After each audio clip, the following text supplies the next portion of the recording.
नमस्कार दर्शकों, आरसी रैनास ये भी है जिंदगी में आप सभी का बहुत बहुत स्वागत है। मैं हूं डेजी सिंह। दर्शकों, इस कड़ी में हम आप सभी के लिए ऐसी बातों को उजागर करते हैं जो से आप कोसों दूर रहते हैं, और हमारा मोटो भी यही रहता है ताकि आप चीज़ों को समझें और उसे महसूस करें, और जो समाज से दूर रहती हैं उन्हें पहचानें और उसे अपनाकर उन दिक्कतों को, उन समस्याओं को, उन प्रॉब्लम्स को जो समाज को कहीं ना कहीं बर्बाद कर रही है, उसे दूर करने में आप भी हमारा सहयोग दें। इस कड़ी में आज हम चर्चा करेंगे life of a people in a hospital, ऐसे लोगों की जिंदगी के बारे में जो हॉस्पिटल्स में रहते हैं, और बताएंगे कि आखिर क्या कारण होता है कि उन्हें हॉस्पिटल जाने की नौबत आती है, और यदि वो हॉस्पिटल में रहते हैं, किसी भी कारणवश कोई भी बीमारी उनके शरीर में प्रवेश कर जाती है, तो वो जो वहाँ के हॉस्पिटल के सिक्योरिटीज़ होती हैं, हॉस्पिटल के डॉक्टर्स होते हैं, और जितने भी लोग होते हैं, उनकी क्या जिम्मेदारी बनती है उन पेशेंट के लिए और साथ ही उनकी फैमिलीज़ के लिए। और साथ ही साथ ये भी बताएंगे कि पेशेंट जब वहाँ पर पहुँचते हैं तो उन्हें किन बातों का ध्यान रखना चाहिए जिससे हम हॉस्पिटल में स्वच्छता रख सकें, जिससे हम हॉस्पिटल में जो भी प्रॉब्लम्स हम लोगों की वजह से कई बार क्रिएट हो जाती है उसे सहयोग कर सके, ताकि वो लोग भी उनसे बच सके, और हम कहीं ना कहीं मिल के, पब्लिक और हॉस्पिटल के मेंबर्स मिल के ऐसा कार्य करें जिससे इंडियन की जो मेडिकल टीम है वो भी आगे अच्छा कार्य कर सके पेशेंट के लिए, और पेशेंट भी अपना पूरा सहयोग दें। तो चलिए कार्यक्रम को आगे बढ़ाते हैं। और जैसा कि हमारा इस कार्यक्रम का उद्देश्य होता है कि हमारे साथ ऐसे मेंबर्स हर बार आते हैं जो आपको जागरूक करते हैं और अपनी नॉलेज के अकॉर्डिंग आपको बताते हैं कि क्या कुछ हमें करना चाहिए ताकि सोसाइटी में हम एक अच्छा एग्जाम्पल सेट कर सकें। उसी कड़ी में इस बार हमारे साथ स्टूडियो में उपस्थित हैं प्रोफेसर रवि जेई। मैं सर के बारे में थोड़ा सा इंट्रोडक्शन आपको देना चाहूँगी। सर वाइस चांसलर हैं international university school of medical, साक education, research and academic affairs and Arc hospital USA. साथ ही साथ मैं कुछ और बातें सर के बारे में आपको बताना चाहूँगी। Sir is MD in alternative medical, MSc ecologic and environment, MSc disaster management and PhD environment sciences. तो आइए सर का स्वागत करते हैं। सर स्वागत है आपका। नमस्कार। नमस्कार सर, हम हॉस्पिटल के बारे में चर्चा कर रहे हैं आज, और जो बीमार हो जाते हैं व्यक्ति उनके बारे में चर्चा कर रहे हैं। तो मैं आपसे पहला जो मेरा प्रश्न आपसे है ये, what are the natural ways to healthy living? ये बहुत अच्छा विषय आपने पूछा। मैं पिछले करीब 50 साल से यही लोगों को बताता आ रहा हूँ और उसी में मैं प्रैक्टिस भी करता रहा हूँ और कर रहा हूँ कि हम ऐसी चीज़ें करें कि जिससे बीमारी हमें तकलीफ़ ना दें। हमारा बहुत प्राचीन भारत, जो आज से 5000 साल पीछे जाएं, जो हम उस वक़्त ये मॉडर्न सिस्टम ऑफ मेडिसिन नहीं थे।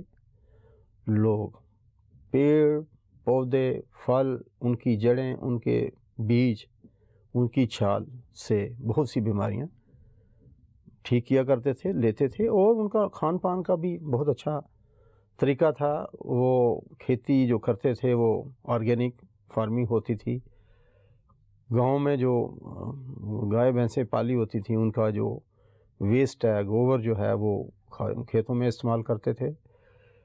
खाद का वहाँ उस ज़माने में इतना नहीं था, खाद तो था ही नहीं, तो यही खाद की जगह इस्तेमाल होता था।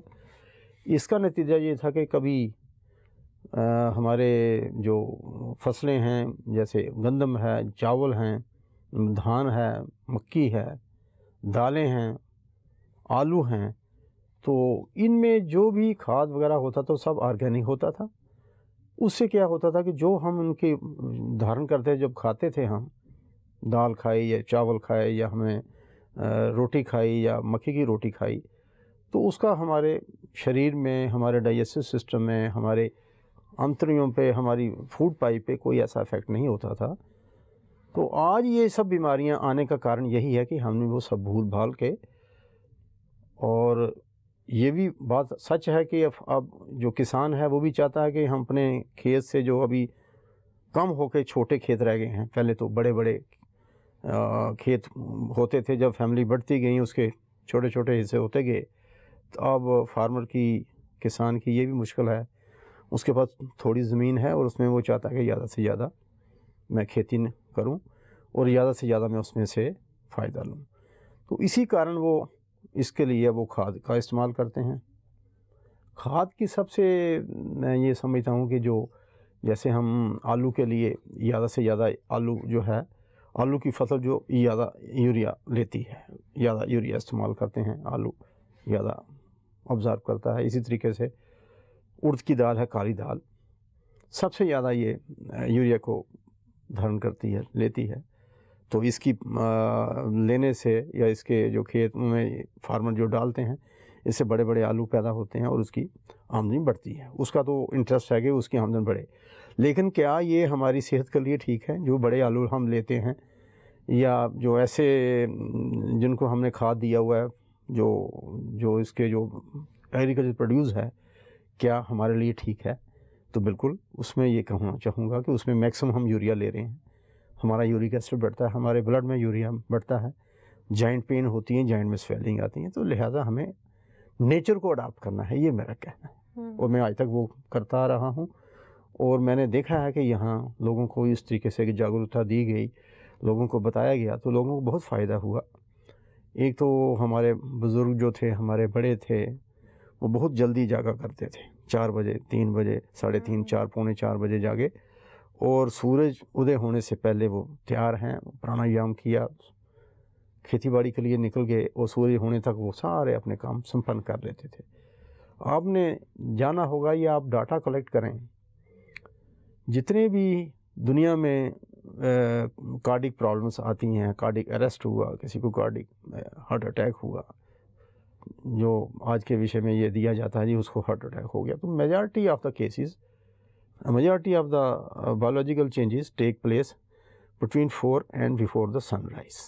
हमारे शास्त्रों में भी ये कहा गया कि सूरज उदय होने से पहले जागें, प्राणायाम करें, मॉर्निंग वॉक करें और उसके बाद सूर्य भगवान को जल अर्पित करते हुए हम अपनी नई ज़िंदगी का नया दिन शुरू करें। तो कहीं ना कहीं हमें रूटीन्स पे ध्यान देना होगा, ज़रूर देना होगा, और हमारा खान पान का बहुत रोल है हमारी हेल्दी लिविंग पे। जो हम खाएंगे, जैसे हमने पानी पिया तो उसका इफेक्ट होगा।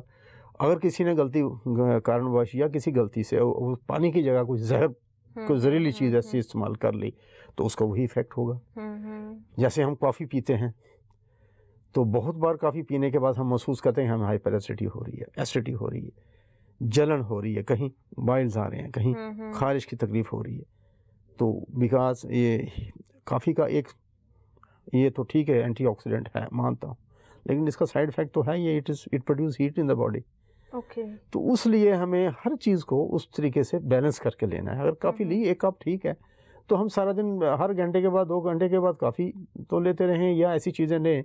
एडिक्शन नहीं होना चाहिए, नहीं होना चाहिए। और ज़्यादा से ज़्यादा हम कोशिश करें कि नेचर को अपने अडॉप्ट करते हुए अपने आप को ठीक रखें। और ये अब जान के आपको खुशी होगी कि I am not touching a higher age, but still I am keeping a good health and I get up accordingly following the ancient system of our lifestyle। मैं सुबह 4 बजे जागता हूँ और 5:30 तक प्राणायाम, टॉयलेट वगैरह होके, कभी आज तक मुझे याद ही नहीं आता कि कभी कॉन्स्टिपेशन हुई हो।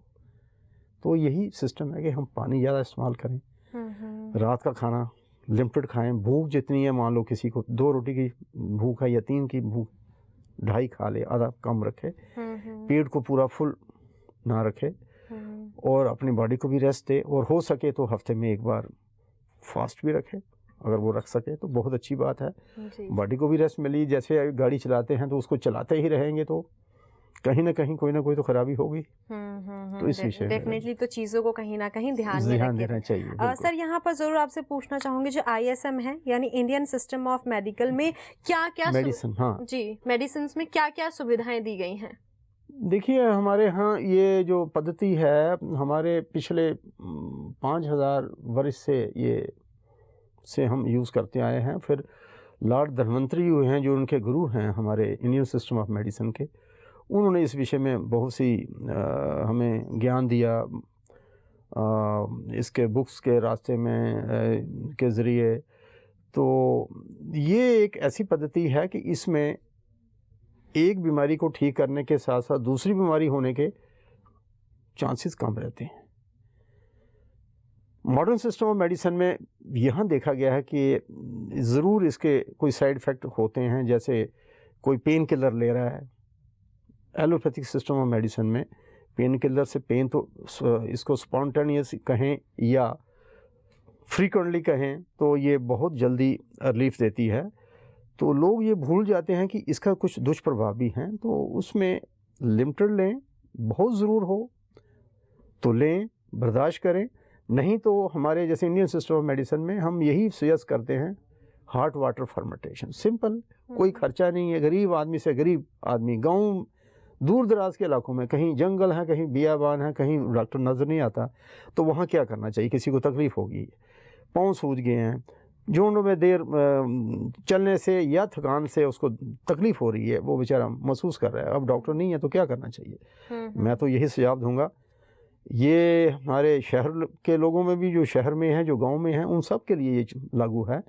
गर्म पानी करें, उसमें खाने का नमक 1-2 चम्मच डाल लें और 2 पुराने कपड़े लें और उसको हॉट वाटर फर्मेंटेशन, यहाँ भी पेन है उसमें हॉट वाटर फर्मेंटेशन करें तो ज़रूर तकलीफ़ ठीक होगी। मेरा ये मानना है और ये तथ्य और ये माना हुआ है और आजमाया हुआ चीज़ है।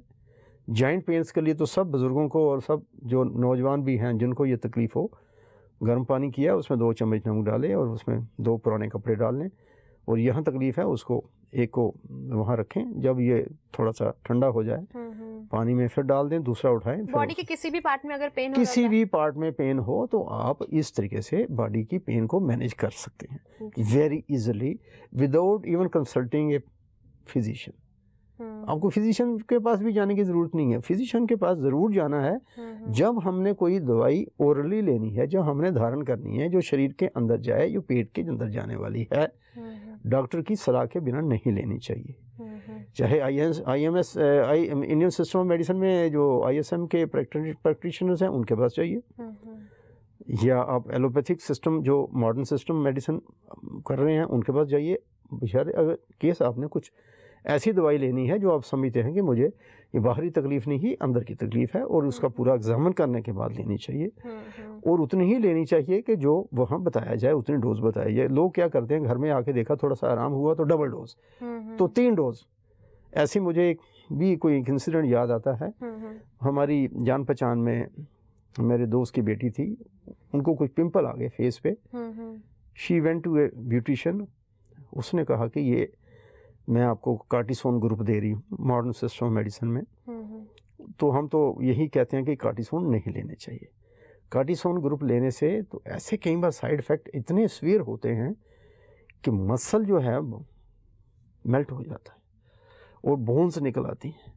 तो उसने क्या किया कि जो उसकी ब्यूटिशियन थी उसने उसको टेबलेट दे दी, तो जो घर पे आई उसने एक टेबलेट ली, उसके बाद दूसरी डोज ली, दूसरी के बाद उसने महसूस किया कि ये तो पिंपल तो बिल्कुल साफ़ हो गया, मैं तो बहुत अच्छी लगने लगी, सुंदर लगने लगी, तो क्यों ना मैं ओवरनाइट सुंदर हो जाऊं।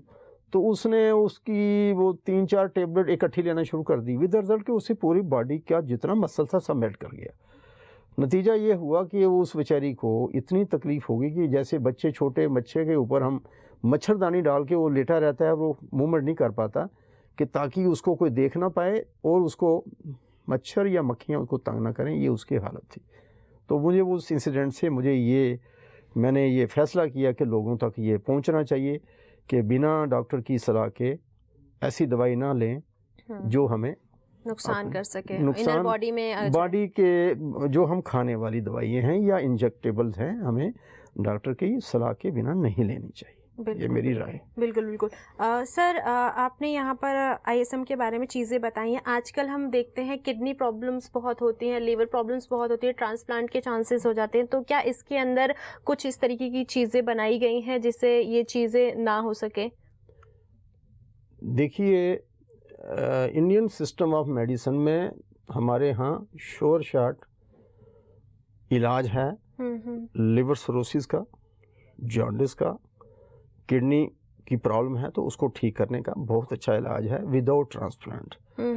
अब मॉडर्न सिस्टम ऑफ मेडिसिन की बात करेंगे तो यहाँ मैं ये कहना चाहूँगा कि जिन पेशेंट्स को डॉक्टरों ने after due process of examination उनका टेस्ट करने के बाद और उनको एवेल्युएट करने के बाद ये डिसाइड किया है कि वाकई ही इनका ये लिवर जो है रिवर्स नहीं हो सकता, लिवर सिरोसिस हो चुका है, तो इनको लिवर ट्रांसप्लांट ही पॉसिबल है और इसका इलाज नहीं है। मैं इंडियन सिस्टम ऑफ मेडिसिन और अल्टरनेटिव सिस्टम ऑफ मेडिसिन के माध्यम से मैं ये गारंटी देता हूँ, वो पेशेंट जिसका लिवर केवल मात्र 10% 15% तक फंक्शन कर रहा है, फंक्शनल होना चाहिए, ये नहीं है कि ज़ीरो है टोटल, नहीं, 10-15% अगर वो फंक्शनल है और टेस्ट के बाद उस पेशेंट्स को हमारे पास अच्छी दवाइयाँ हैं, ये जड़ी बूटी हैं, प्लांट मटेरियल्स बहुत से हैं, एक कम्बिनेशन मेरे पास है,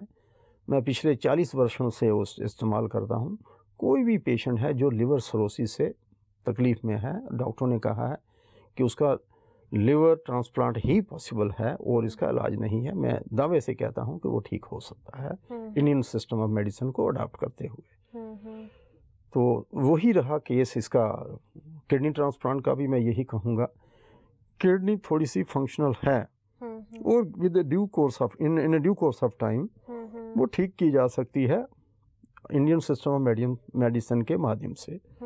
काइजिलिया अफ्रीकाना एक प्लांट है, मैंने गारंटी से देखा है कि उसमें अगर किडनी स्टोन किसी को है, काइजिलिया अफ्रीकाना, और उसमें कुछ और मेरे पास जड़ी बूटियाँ जो मैं इस्तेमाल करता रहता हूँ और लोगों को मैं बांटता भी रहता हूँ, गारंटेड किडनी स्टोन उस लेने से निकल जाएगा। जी। कोई ऑपरेशन की ज़रूरत नहीं है, no lithotherapy, no surgery, nothing of the sort, that is guaranteed.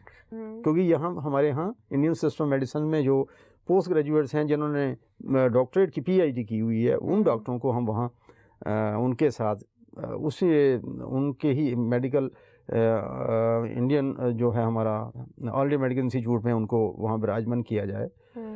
तो जब वहाँ पेशेंट आता है, जी मुझे जो मैं जिक्र कर रहा था इसका लिवर, किडनी या दूसरी ऐसी बीमारियां हैं जो मेडिसिन से ठीक हो सकती हैं, तो हमारे जो दूसरे मॉडर्न सिस्टम मेडिसिन के डॉक्टर्स हैं कहेंगे भाई देखिए आपके पास 2 चॉइसें हैं, ये तो इसमें तो बहुत पैसा लगेगा, इसमें ये तकलीफ़ें हैं, 3 चीज़ें आपके पास होनी चाहिए, पैसा भी चाहिए और आपको हॉस्पिटलाइजेशन भी चाहिए और एक लीगल आपका ब्लड रिलेशन डोनर भी चाहिए, तो ये है, तो उस तरफ आप उनसे पूछ लीजिएगा, तो वो कंसल्ट करेंगे भाई आपको ये चीज़ों की नहीं ज़रूरत है, हम मेडिसिन से ही ठीक करेंगे। जी। तो ये पेशेंट्स के लिए एक तो आसानी रहेगी, गरीब पेशेंट भी कर सकता है, अमीर भी कर सकता है, तो वैसी ही सहूलतें वही, अगर उसको इंडोर पेशेंट को बेड वहाँ चाहिए या किसी को पेशेंट को हमने एडमिट किया तो इनको वही सहूलियत मिल रही है, ऑल इंडिया मेडिकल इंस्टीट्यूट में एडमिटेड है जी, लेकिन उसका जो है ट्रीटमेंट चल रहा है इंडियन सिस्टम ऑफ मेडिसिन में। जी। तो ये बहुत अच्छा बहुत ज़रूरी है, जानना भी कहीं ना कहीं बहुत ज़रूरी है। जी। आपने थोड़ी देर पहले हेल्थ पॉलिसी की बात की थी, आपसे जानना चाहूँगी what all are the Indian health policy. Indian health policy जो आज तक है, तो इसमें हमने या हमारे जो एक्सपर्ट रहे हैं, हमारी जो एक्सपर्ट कमेटी रही हैं, उन्होंने ज़्यादा ध्यान इसमें मॉडर्न सिस्टम ऑफ मेडिसिन में दिया है। अब हमारे नए प्रधानमंत्री जी जो युवा मोर्चा, युवा के ये जो बड़े डायनामिक हैं, हमारे JP नड्डा साहब थे, यहाँ अभी जो हेल्थ मिनिस्टर हैं आज की डेट में, और इससे पहले डॉक्टर हर्षवर्धन जी थे, इनकी यही सोच है कि दोनों को मिला के हम ऐसा एक सिस्टम बना दें, पॉलिसी हिंदुस्तान की जो हेल्थ पॉलिसी है ऐसी बने जिसमें दोनों को एक दूसरे पे डिपेंडेंट्स हो जाएं। अगर देखेंगे इंडियन सिस्टम ऑफ मेडिसिन का एक हॉस्पिटल है, वहाँ कोई इमरजेंसी केस जाता है तो उनके लिए संभव नहीं है कि उसको हम सर्जरी कर सकें, ऑपरेट कर सकें। फर्स्ट एड तक यहाँ तक सवाल है तो वो ठीक है, हाँ जी चोट लगी है उसको बैंडेज करनी है, उसको थोड़ा सा तकलीफ़ है, यहाँ तक सर्जरी का सवाल है तो हमारा इंडियन सिस्टम ऑफ मेडिसिन वहाँ इतना योगदान नहीं दे पाएगा जितना मॉडर्न सिस्टम ऑफ मेडिसिन दे पाएगा। तो उस विषय में अगर हमारे इंडियन सिस्टम ऑफ मेडिसिन के हॉस्पिटल्स हैं उसको हम इक्विप करें कि वहाँ एक सर्जन भी बैठे और मॉडर्न सिस्टम ऑफ मेडिसिन को वो देखे और वहाँ सर्जरी की ज़रूरत पड़े तो वो हेल्प करे। सर यहाँ पर एक क्वेश्चन और उठता है, जो सुख सुविधाओं की हम बात करते हैं तो जी। गवर्नमेंट की बात करें, प्राइवेट हॉस्पिटल्स की बात करें तो बहुत डिफरेंस हो जाता है। तो जी। एक प्रश्न उठता है कि जो सुख सुविधाएं प्रोवाइड की जाती है पेशेंट्स को के लिए, उसके बारे में आपकी क्या राय है, क्या कहना देखिए, चाहेंगे? कोई भी संस्था, कोई भी हॉस्पिटल, कोई भी गवर्नमेंट, चाहे कोई भी हो, वो कभी नहीं ये चाहेगी कि सुविधाएं कम दी जाएं, क्योंकि ये एक ऐसा प्रायोरिटी सेक्टर है कि हर एडमिनिस्ट्रेटर की, हर मिनिस्टर की, हर सेक्रेटरी की, हर प्राइम मिनिस्टर की, हर प्रेसिडेंट की और हर मेंबर ऑफ पार्लियामेंट की और हर मेंबर ऑफ असेंबली मेंबर की ये कोशिश होगी कि सुख सुविधाएं जो हॉस्पिटल में अच्छी से अच्छी होनी चाहिए। उनकी तो पूरी कोशिश रहती है। इसमें हमारा और आम पब्लिक का और हम आम लोगों का भी कुछ योगदान है और हमें उसको महसूस करना चाहिए, उस पर ध्यान देना चाहिए। जैसे मान लो मैं बीमार हूँ, मैं हॉस्पिटल में जाता हूँ, तो मुझे हॉस्पिटल में सब सुविधाएं जो भी फैसिलिटीज़ हैं सब फ्री में मिल रही हैं, तकरीबन फ्री है। It's just negligible. 10 रुपये का कार्ड है, कोई बहुत बड़ी बात नहीं है। 10 रुपये में तो हमारे बच्चे जो है वो जो उड़ाने वाला वो जो बैलून है वही यूज़ करके 2 दिन में 2 दफ़ा तो वही उसको ख़राब कर देते हैं। तो 10 रुपये वो उसका कार्ड बनता है और मेडिसिन्स तकरीबन ऑलमोस्ट फ्री हैं जो हॉस्पिटल्स के अंदर जो उनको मुहैया की जाती हैं। कुछ ऐसी दवाइयाँ हैं जो दवाइयाँ जो हॉस्पिटल में नहीं हैं तो वो हमारे डॉक्टर साहबान लिखते हैं, बाहर से वो ले आते हैं। तो तकरीबन हर चीज़ उनको सब्सिडाइज रेट में, एक्सरे है या अल्ट्रासाउंड है या ईसीजी है, जो भी है उसमें बड़े सब्सिडाइज रेट में, मार्केट से बहुत कम रेट में हॉस्पिटल में देते हैं। और हर एडमिनिस्ट्रेटर की यही कोशिश है कि लोगों जो मरीज़ों को ज़्यादा से ज़्यादा सुविधाएं दी जाए। जी जी। मेरा ये कहना है कि मान लो मैं हॉस्पिटल में गया, मैं अच्छा चंगा भला हो गया, मेरे पैसे नहीं लगे, मैं जब घर में आता हूँ मैं सोचता हूँ कि यार अगर मैं कहीं प्राइवेट हॉस्पिटल में होता तो मेरा यही इसी बीमारी को ठीक करने के लिए 2.5 लाख 3 लाख रुपए खर्चा आता। बिल्कुल। तो क्या मेरी ये ड्यूटी नहीं है कि मैं वहाँ कम से कम कुछ दवाइयाँ ही एज ए अपनी तरफ से ख़रीदूँ, कहूँ जी डॉक्टर साहब ये मेरी अपनी चॉइस है, मुझे इच्छा है कि मैं आपके हॉस्पिटल में अपना कुछ कंट्रीब्यूट करूँ, पैसा तो नहीं करूँगा, मैं आपको दवाइयाँ देना चाहता हूँ, मुझे बताइए कौन कौन सी दवाइयाँ आपको ज़रूरी हैं जो पेशेंट्स के काम आती हैं। तो मैं दवाइयाँ बाज़ार से या कहीं से अपने रिसोर्सेज से लेके उनको दे दूँ। या मान लो वहाँ बेड की कमी है, मरीज़ मैंने देखा हॉस्पिटल्स में कई बार एक एक बेड पे 2-2 3-3 मरीज़ पड़े हैं, बच्चे 3-3 लेटाए हुए हैं। बड़ी दुख की बात है कि एक को किसी बच्चे को इन्फेक्शियस डिजीज़ है, दूसरा हेल्दी है, तो वो चांसेस रहते हैं कि उस infection it can be passed on to the healthy child. तो why should not we create such situations कि जिसमें हम 2-4 बेड 10 बेड जो हमारी अपनी यथा जो हम एक्सपेंडिचर बियर कर सकते हैं उसमें बाई करें हॉस्पिटल को with the consultation of the hospital. देखिए आपको बेड चाहिए, आपको कुर्सियाँ चाहिए, आपको किस चीज़ की यहाँ ज़रूरत है, मैं ये मेरा टारगेट है, मैं 2 लाख रुपया इसमें चाहता हूँ कंट्रीब्यूट करूँ। ये हमारा फ़र्ज़ है, हमें करना चाहिए। कल को हम फिर बीमार होते हैं तो वो हमें सुविधाएं वही हमें मिलेंगी। बिल्कुल। दूसरा, अब हम हॉस्पिटल में गए, आई एम ए पेशेंट, तो ठीक है मुझे तकलीफ़ है, मुझे खांसी है, मुझे बलगम आ रही है, क्या मेरा फ़र्ज़ है कि मैं जो बाकी हेल्दी एटमॉस्फेयर है यहाँ साफ़ सुथरा है, बहुत अच्छा लग रहा है, तो वहाँ मैं थूकूँ, या खांसी की तो वहाँ मैं अपना वेस्ट वहाँ फेंकूँ, या मेरे कोई चीज़ मैंने खाई या छिलका है, कोई फ्रूट खाया मैंने, मैं हॉस्पिटल में हूँ, बेड पे हूँ, नहीं मूव कर सकता हूँ, ठीक है मैं उनको बताता हूँ भाई ये मेरे छिलके मैंने रखे हैं, मैंने फ्रूट खाया है, तो लिहाजा ये वेस्ट डस्टबिन में डाल दें, मैं हॉस्पिटल बेड से वहाँ तक नहीं पहुँच सकता। ये तो मेरा इतना तो कर सकता है। या उसका पॉलीथीन है मान लो जिसमें मैंने फ्रूट लाया हुआ है, उसी पॉलीथीन में छोड़ दूँ, तो जब मौका मिले कोई अटेंडेंट मेरा आता है, जो मेरा मिलने वाला कोई मित्र आता है, भाई मेरे भाई ये मेरी छोटी हेल्प करो, ये लिफाफा है डस्टबिन में डाल दो, तो वो he will feel glad I have contributed, I will feel glad that I have done something good to the hospital. तो हमारे ये मेरा इस आपके चैनल, आपके टीवी चैनल के माध्यम से मैं लोगों को ये कहना चाहता हूँ कि वो कोशिश करें मैक्सिमम अपनी तरफ से पूरी कोशिश, साफ़ सुथरा, जैसे हमारे प्राइम मिनिस्टर नरेंद्र मोदी भाई जी का ये कोशिश है और महात्मा गांधी जी ने ये शुरू किया था और इन्होंने अब बड़े इसको पूरे जोशो खरोश से ये शुरू किया कि हर जगह स्वच्छता रहे। आप देखिए रेलवे की तरफ जाइए, आप रेलवे के जो रेलवे हमारी चलती है तो बाहर नज़र लगाते हैं, दुनिया भर का गंद पड़ा हुआ है, ये कौन रिस्पॉन्सिबल है? हम रिस्पॉन्सिबल हैं। मैं हांगकांग में था, मुझे कहीं एक तिल का नज़र नहीं आता था, मैं हैरान होता था, सड़कों में मीलों मील गया हूँ, कहीं मैंने लिफाफा नहीं देखा, कोई कागज़ का टुकड़ा नहीं देखा, कोई रेत नहीं देखी, कहीं कोई बजरी जो ये छोटे पेबल्स हैं या कहीं ब्रिक्स का कोई मैंने एक पीस नहीं देखा। 200 250 किलोमीटर मैं गया हूँ और गाड़ियों की स्पीड भी क्या है 250 kilometre per hour, 300 kilometre per hour ट्रेनें चल रही, 350 किलोमीटर बुलेट, और देखता है जो बाहर कहीं मुझे एक तिनका नजर नहीं आता। क्या वहाँ हवा नहीं चलती? क्या वहाँ तूफान नहीं आते? हांगकांग में इतने बड़े बड़े तूफान आते हैं कि क्या एक पल में वहाँ आंधी और तूफान से पूरा नस व्यस्त होता है। उसके बावजूद भी स्वच्छता हर जगह। जी बिल्कुल सर, जाते जाते एक मैसेज चाहूंगी हमारे व्यूअर्स को आप दें, उन पेशेंट्स को दें, उन पेशेंट्स की फैमिलीज को दें जो हॉस्पिटल्स जाते हैं शॉर्ट में। मेरा ये सब मरीज़ों को एक बहुत मोहतरमाना एक मेरी विनती है उनसे कि हॉस्पिटल में जाएं, कोशिश करें कि अपने से जितना योगदान हो सकता है स्वच्छता रखने में, हॉस्पिटल के जो स्टाफ है उसको उनको कोऑपरेट करें ताकि वो अपने खुशी खुशी आपको सेवाएं दें। डॉक्टर्स आते हैं तो उनको ठीक तरीके से बचाएं, उनको हर चीज़ बताएं, मुझे ये तकलीफ़ है, छुपाएं नहीं, क्योंकि doctor is like your family member. अगर उससे छुपाते हैं तो वो बताएंगे नहीं कि भाई ये मुझे तकलीफ़ हुई, मैंने कब से नहीं दवाई खाई, मैंने क्या गलतियाँ की, ये सब उनको बताना है ताकि जो भी जाता है, जो पेशेंट जाता है, उसकी बीमारी को अच्छे तरीके से मैनेज किया जाए। बिल्कुल बिल्कुल। तो अपने दर्शकों को आज बताना चाहूँगी, ये भी है ज़िंदगी की इस कड़ी में हमने जाना कि किस तरीके से हम सभी को एकजुट होकर जब भी हम हॉस्पिटल्स की बात करते हैं, मरीज़ की बात करते हैं, डॉक्टर्स की बात करते हैं, तो सबका योगदान देना बहुत ज़रूरी है।